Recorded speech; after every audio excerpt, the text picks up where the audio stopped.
The Karnataka state government has released its midday bulletin, and yet again Karnataka has again breached the 100 cases mark in a single day for the fourth consecutive day. Now 100 fresh COVID-19 cases has been reported from Karnataka today.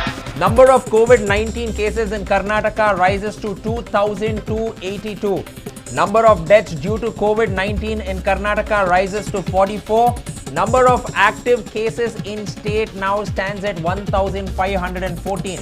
And out of the 100 cases that has been reported, there are over 70 cases who all have a travel history from Maharashtra.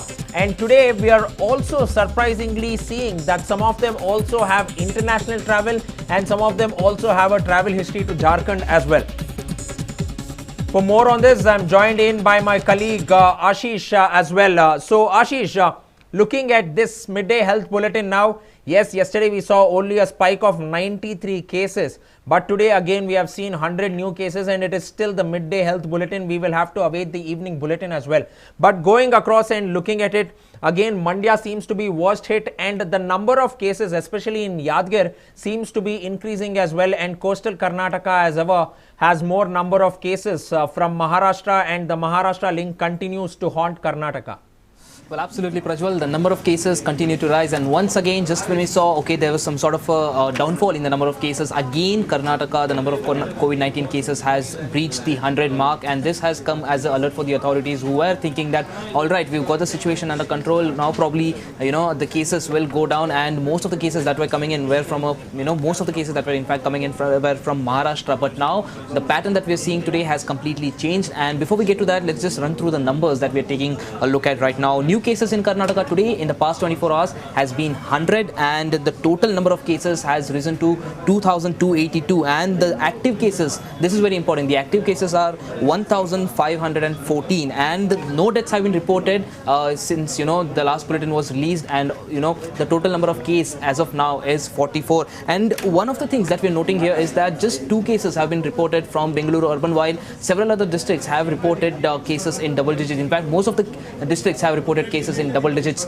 The 2 cases that we have from Bengaluru, one, there is no contact history at all. I mean, the contact is under tracing. This was randomly tested person and he's tested positive for COVID-19, and the other one is a returnee from Tamil Nadu. Speaking of Tamil Nadu, most of the cases that we are seeing today, apart from Maharashtra, are returnees of Tamil Nadu, and the other thing that we're seeing is also that there are a few people who returned from Qatar who tested positive 9. At least 4 from from what we saw as of now have returned from Qatar and have tested positive. So clearly, one pattern that we're looking at is that earlier on you had Gujarat and Maharashtra as the source. Gujarat subsided, then you had Maharashtra as the major source of contamination in Karnataka. Now you have cases coming in majorly from Tamil Nadu as well, and in fact people coming in from outside also are testing positive. So this is one pattern that we're looking at over the past few days. The fact that there is a transmission within the country, and it's the number of cases initially which were coming out were from international travel, but now they are only a fraction of the number of cases reported. Most of the cases reported are not even from contact tracing or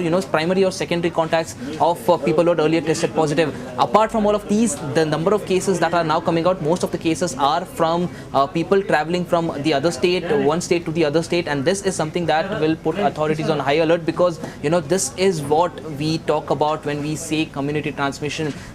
The fact that the cases, the virus spreads within the country, and this is what is happening as of now. The situation can be brought under control, but how long will it take is something that remains to be seen. But clearly Maharashtra and Tamil Nadu are the major sources for the coronavirus cases in Karnataka at the moment, Prajwal.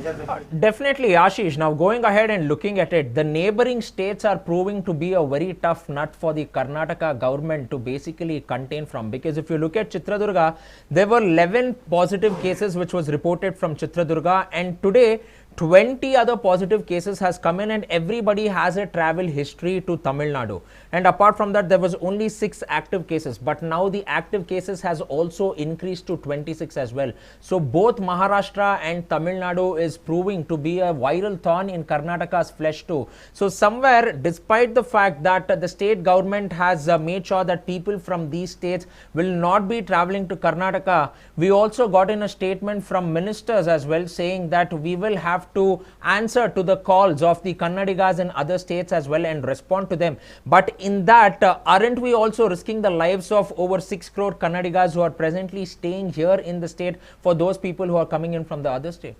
Absolutely. Now that is a major question, and that is a sort of a dilemma for the authorities, because on one hand you have people demanding that people who are stranded outside the state be brought back into their own state and made sure that they provided all the facilities. On the other hand, you have people arguing that what if those people are infected with COVID-19, they'll come in contact with the other people, and even districts that are not severely affected will get severely affected because of all of this. So this is one balancing act that the government has to look forward to. Now how will they exactly do it, that is something that remains to be seen. But yes, we're talking about the neighboring states, but also one other cluster that we're looking at today is the 12 cases from Belgavi that have come from Jharkhand. Now, of course, we can somehow gauge, despite there being a lockdown, we can somehow gauge that people might have somehow crossed the borders from Maharashtra, Tamil Nadu, entered into Karnataka and have tested positive. That is a given. But how did these people come from Jharkhand to Karnataka, and what was the mode of transportation amid the lockdown is something that remains to be seen, because the neighboring states, you have some sort of a reason that you can give. Somehow you can make an excuse for that. But cases coming in from all the way from Jharkhand is something that the authorities will have to seriously look into. That clearly shows that people have traveled from one part of the country to the other freely, even amid lockdown, because all of this is right now happening during lockdown, while there is a strict lockdown in place across several places in the country. Now these are people who had been admitted a few days back, so it's not like it's just come out a couple of days ago. These are people who were admitted a few days back and they have now tested positive, raising a lot of questions as to what is the sort of security arrangement that has been put, what is the sort of screening that is happening at the borders. And while we are blaming the neighbor states, while people are most of the states across the country are saying that you have cases coming in from the neighboring state, clusters coming in, what about the authorities? What exactly are they doing? Are they really taking measures to make sure that while people are permitted to go to their villages, people are made sure that they have some sort of a home to live, and all of those facilities are provided? Aren't we risking the lives of people who are already there, who are already making sure that all precautions are taken and their lives are not at risk? This is something that the authorities need to realize, and there needs to be some sort of a stringent measure that needs to be put in place, making sure that while the lockdown is relaxed, while people are facilitated, and while the lives of people, migrant workers, is made easy, at the same time the risk factor is also brought into picture, and all of that is gauged and a final decision is taken.